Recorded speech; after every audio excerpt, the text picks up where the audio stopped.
I'm seeing this whole thing as one adventure, Mm. and I don't, even though we are quite settled, this is Mm. life for us, for the children. We've got permanent jobs. We love living here. We've been completely welcomed with open arms. I'm Dr. CHAMONIX Blanche, ex-corporate and academical, turned CEO and board member of several companies, and mother of 4 little extraordinary kids. But it wasn't that long ago that I lacked the confidence, the know-how, and the time to focus on designing and really going after the life that I so wanted to live. A life of freedom, of fairness, and of being fair dinkum to who I really was and what I wanted to get out of this fleeting time that we have on Mother Earth. Fast forward to many lessons learned and moving halfway around the world to the most amazing country, you'll see the life that I now live.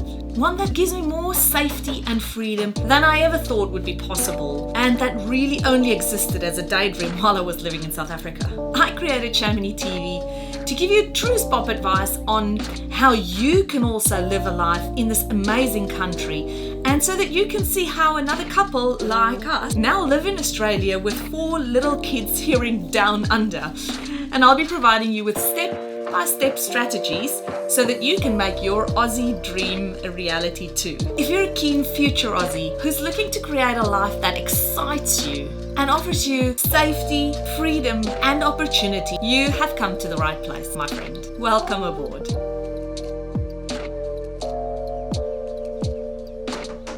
Hi, Lindie. Thank you so much for joining us today, all the way from Melbourne. How have you been?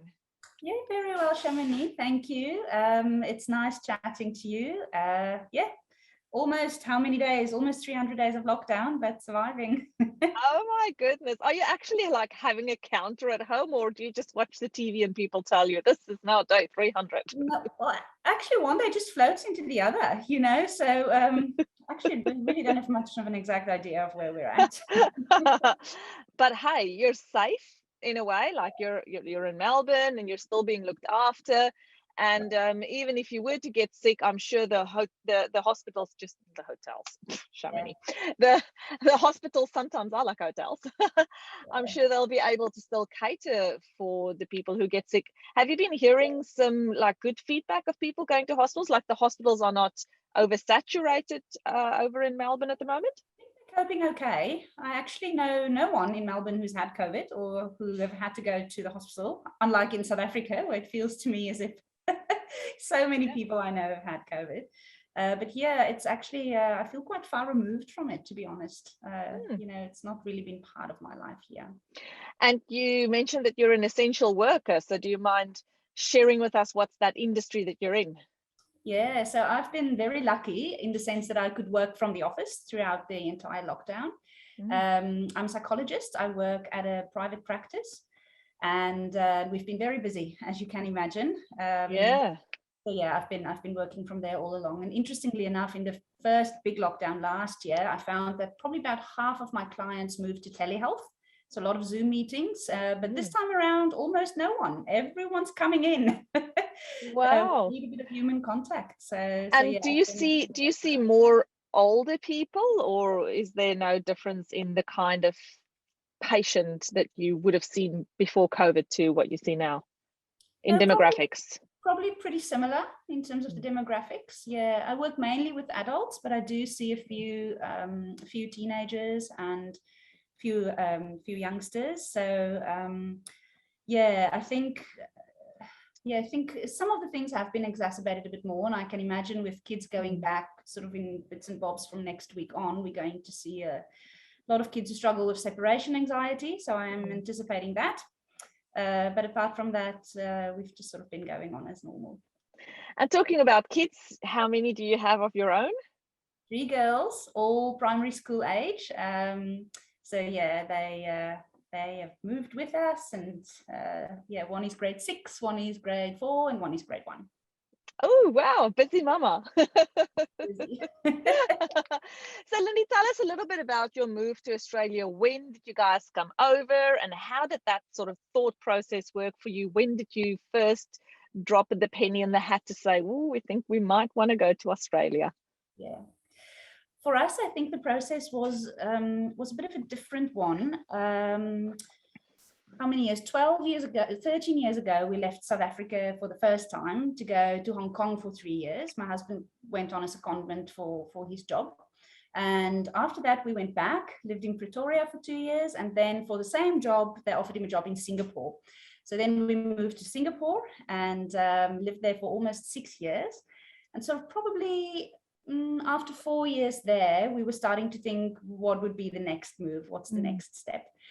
And then he decided that he wanted to do a complete career change. And then he was looking for the best university in the world to do his master's in his new branching off career in, and University of Melbourne it was. And then we started the process. So we lived in Singapore at the time, but we did use a South African agent to help us with the process. And for us, it was quite a long process from the time we started it, probably 1.5 to 2 years, because we weren't in a hurry to leave in Singapore. We wanted to wrap things up there, wrap up school years. So it did take us a fair bit of time, but eventually we moved here about 3.5 years ago. Wow. Okay. So you've been out of South Africa. Well, you said you went back for a little bit, but in total, more than 10 years. Yeah. Am I right? Yeah, probably around 10 years now. And how do you feel about missing South Africa? Where is your heart at? And have you settled in your new country since you've been to so many other options in between? Yeah. It's an interesting question. One that I often ask myself is, where do I fit in? What is my identity? And one of the good things that I think I've sort of grown into is to see myself not as having to choose between either option A or option B, but being able to have the word "and" in the middle. I'm a South African, and I'm also someone who lived in Asia for 8-9 years. I'm also someone who lives in Australia and feels quite connected to this country. So yeah, I thought about it the other day. More than a quarter of my life, more than half of my adult life, I spent out of South Africa. So in that sense, I do miss the country. And obviously, as you probably have heard from everyone else before, family is the main factor here.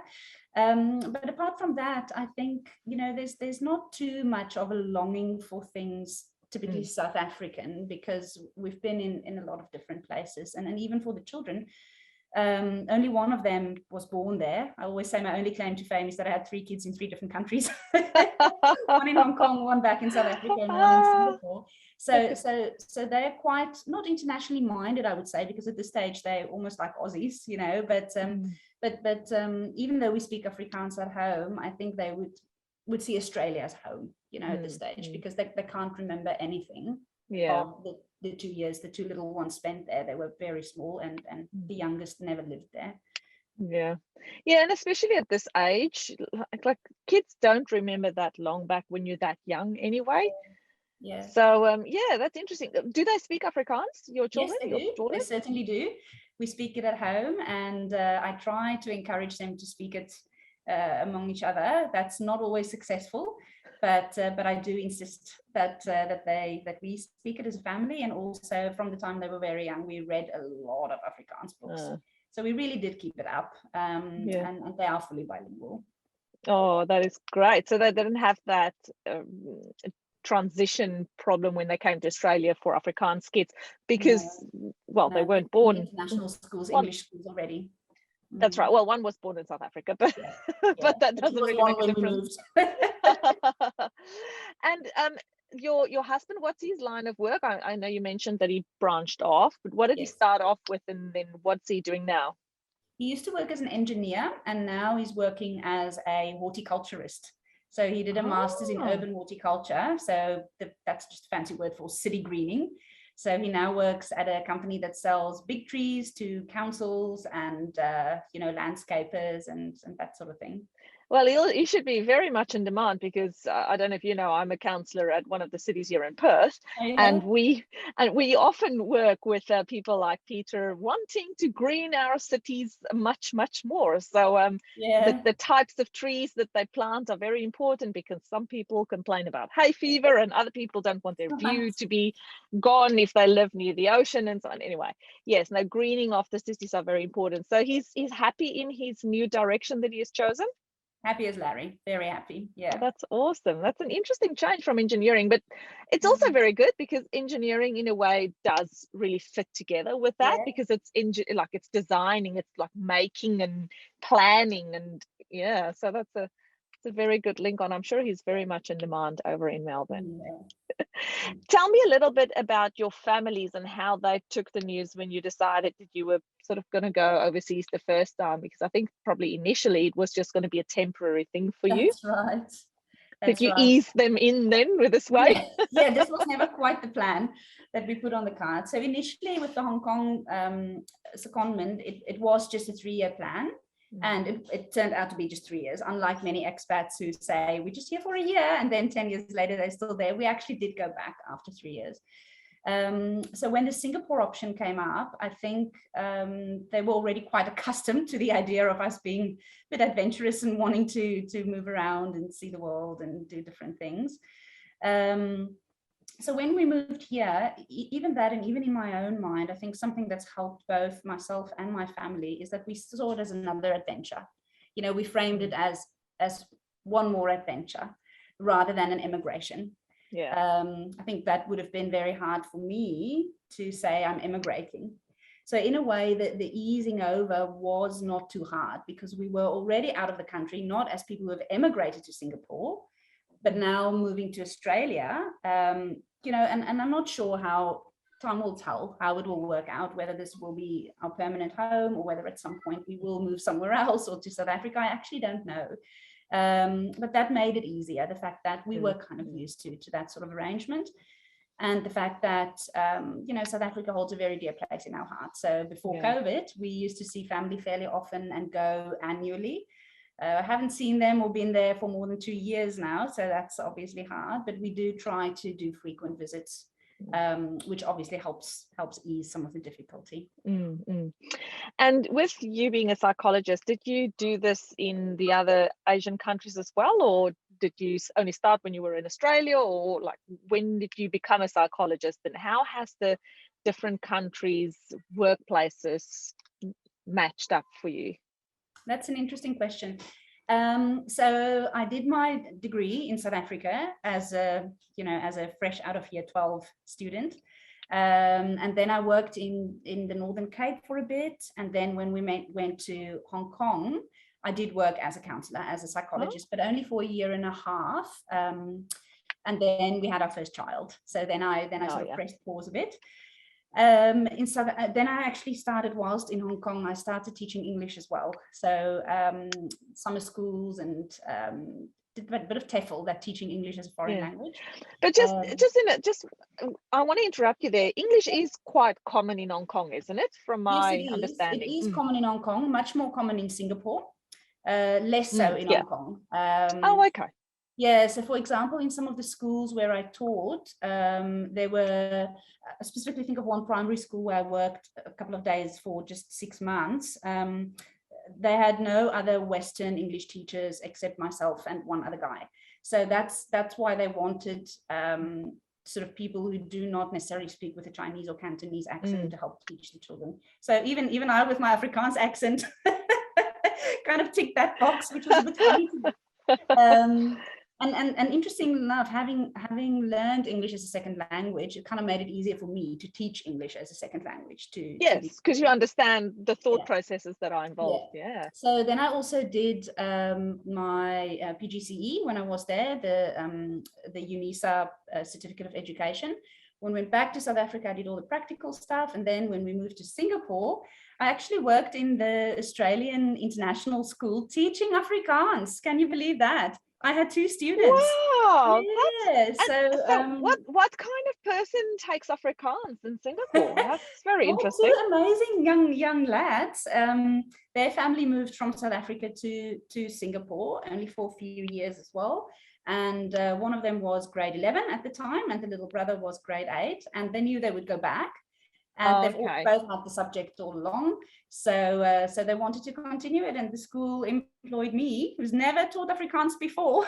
So that was quite the journey. Luckily, my mum's an Afrikaans teacher, so she was a massive help from South Africa. And then when we moved here, I had to decide, which avenue will I take? Will I go with the teaching, or will I go back to my first love, the psychology? So, obviously I chose psychology, and it was a bit of a process, as you can imagine, with a lot of paperwork, a lot of certificates that had to be, sent from the university to APRA, the health professions people here. I had to write an exam. I had to do 3 months of a supervised internship. And then finally I was good to go. And then I waited forever for my Medicare provider number. But when I finally got that, things were going fast. And then did you go off on your own, or did you join other group of clinicians? Yeah, I'm in a group practice. So I'm basically a, what's it called? A casual consultant. I work for them. And we're probably around 8 psychologists and 1 dietitian that work there. So I'm there 4 to 5 days a week. Yeah. And how do you find the work culture in that setting versus what you had in Singapore, Hong Kong, South Africa? That's a very interesting question. So in South Africa, I only worked for myself. I never joined a practice, because where I lived in Katu in the Northern Cape, there was no one else around to join. But I find it pretty similar, I would say. Yeah, not much different. People complain about the same things? Yeah. People have the same concerns? Do you mean like the clients? Yes. So your patients, do they have the same kind of, people are people, I guess, we all have the same needs and the same worries and the... Absolutely. That is something that I have certainly learned, through all these travels and adventures, is obviously culture does shape us, but people are also just people. That's right. It doesn't matter what color, what language, we all have the same primary, secondary kind of needs. So Exactly. Yeah. Wow. Okay, and tell me, do you go to the South African shop nearby at all, or not? Or I actually don't. Because you said you've been overseas so long, you don't really miss any food related. Do you still make any South African dishes, or is there any like cultural thing that you hang on to? Yeah, I went to buy the buttermilk and the butter today for making my rusks tomorrow. We all have rusks. Good. I hope you have those trays that you can just sort of squish over it. You don't have to cut them all, or do you still cut them? I still cut them. I don't have the utensils. Wow, I take my hat off for you, because I'm like, I just wish I can. I think some people could buy them at a point here in Perth. As you know, I'm in Perth, but I've just never been able to get them. Like, I want to prefer to just like put the cookie dough cutter over the rusks, and you take it out, and it's like they're all perfectly fine, because I have spent hours cutting, and then they crumble into pieces, and it's like, oh, a disaster. It's quite the process, yeah. But I usually send a few over to the neighbours, because they've kind of come to enjoy rooibos tea with South African rusks as well. Oh, yummy. And once the borders open for you guys, where are you rushing off to first? Well, definitely Stellenbosch, and Cape Town and Pretoria, where the rest of the family, where they are. But I'm hoping that I'm not sure how things will go. That would probably only be much later. So with the kids schooling and all of that, when they were younger, it was much easier just to up and go for a bit. But now with work responsibilities and them getting a bit older, it's not that easy. So I'm hoping that the parents might be able to pop in for a quick visit sometime early next year, and then maybe good later. Plan.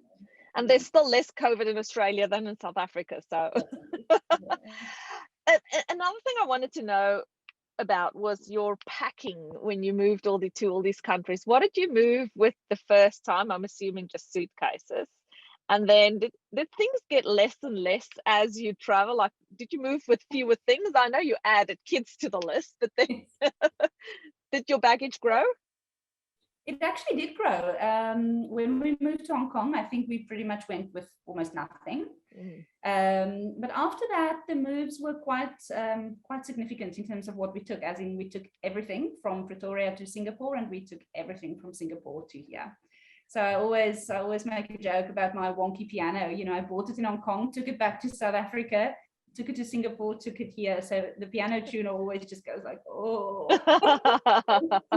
it's traveled to 7 seas. Have you had many things that's broken with these containers that you've had them in?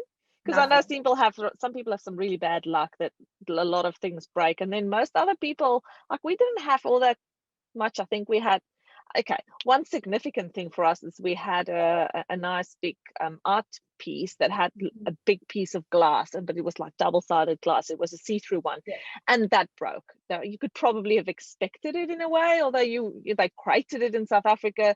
I don't know if they crated your things as well, like the TVs and everything. They literally build a crate around it to make it break proof, but clearly that didn't work.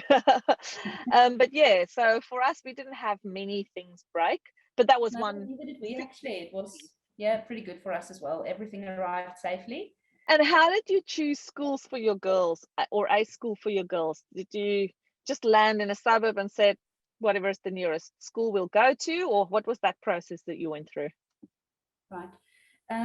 So again, it's a little bit different, I think, than for most new arrivals. We were quite lucky in the fact that we managed to actually buy the house we're in now, even 2 years before we moved here. Wow, yeah. We are already, so we had the 189 visa. We just didn't live here. But because Singapore is really not that far from here, we actually did a few trips. Okay. And we met up with a so-called buyer's agent. Lindie, and if there was anything that you could do differently with this whole process of moving to Australia, what would that be, if anything? Wow, that's a tricky question. I think for us, the move has actually been very smooth. Because it wasn't rushed, and because we had lived overseas, before, it wasn't too traumatic in terms of, saying goodbye or getting on that flight or anything like that. I don't think I would have done anything differently. I think one thing that I did do well, or that I did do right, or would do again, is to try and connect even prior to coming with a few people who live here. So I know for many South Africans, that is via Facebook groups or via friends of friends or that sort of thing.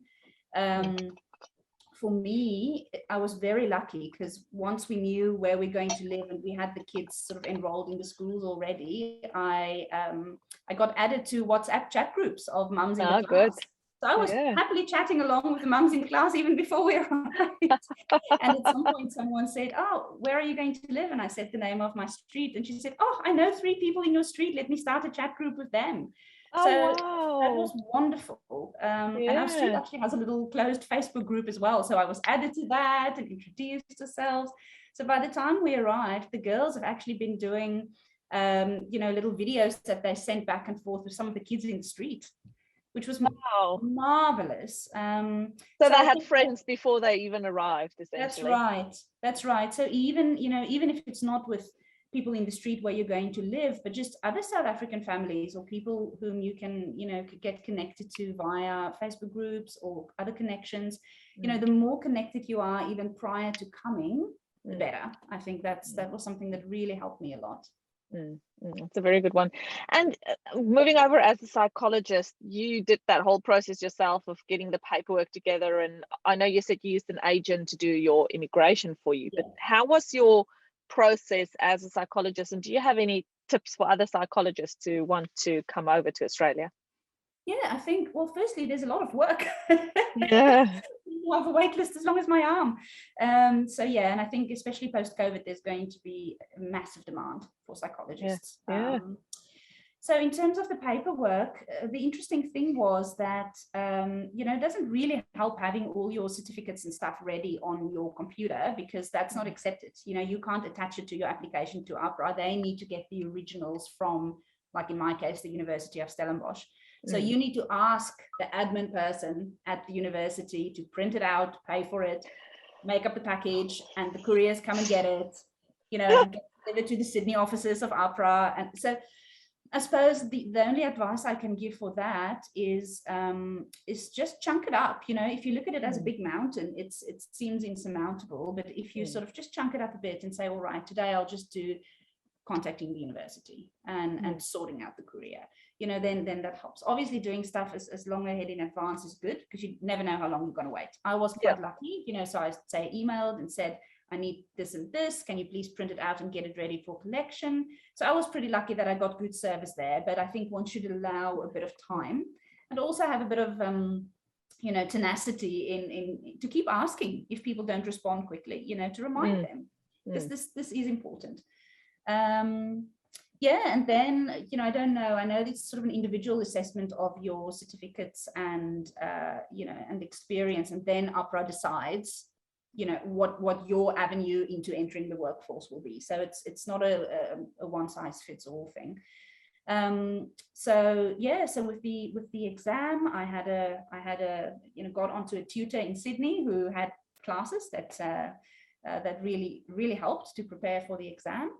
And I think the other thing that also really helps is to know that it is a bit of a long road, not a long road, but it took me probably from start to finish, I'd say maybe 9 months to a year, from the time I started to get my admin ready, preparing for the exam, writing the exam, and then doing some form of internship and getting the, you know, the Medicare provider number. It's a long process. It's totally worth it. You know, now that I'm settled and I've got everything, it's smooth sailing all the way. But it's not something that's going to happen like that. But it's absolutely possible. And our degree, you know, South African degrees are almost certainly recognized here. They just expect you to do some extra examinations and some extra internship stuff, which I think is absolutely fair enough. You know, I never felt, oh, you know, that's unfair or they shouldn't do this.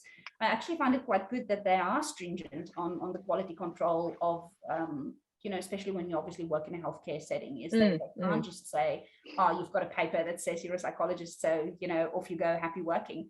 You know, there needs to be some form of making sure they don't set you loose on the public, you know, if you're not right for the Australian public as well, because some things are a little bit different. So for example, in South Africa, I think, you know, unlike here, there can be quite free communication between patients and specialists, medical specialists. You know, if you want an appointment with the, say, dermatologist, you can ring the dermatologist's office and make the appointment. Whereas here, everything works through the GP, right? Which was something new that I had to learn. Because I actually thought, oh, if I want to refer someone to the psychiatrist, I can just write the referral, because that's what I would have done in South Africa, right? But here I have to write a referral to the GP, and the GP has to write the referral to the psychiatrist. So somebody gave me the example. They said that the GP in Australia is like the policeman. They're like the one that's like, you go there, you go there. It's like, right. No, absolutely. Right, no. Yeah. You think you're in Australia for good, or would you like to move back to South Africa? I can't tell. I don't know yet.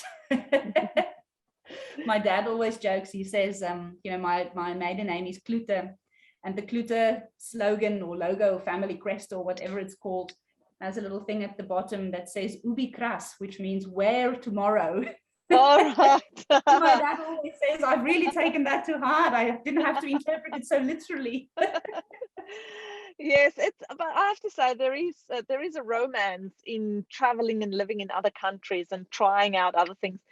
But I guess because you guys have got, I'm assuming you've got permanent residency. Yeah. Well, you did say yes because you had it before you came. That's and right. that you would be getting your citizenship in the next year or so. Yeah.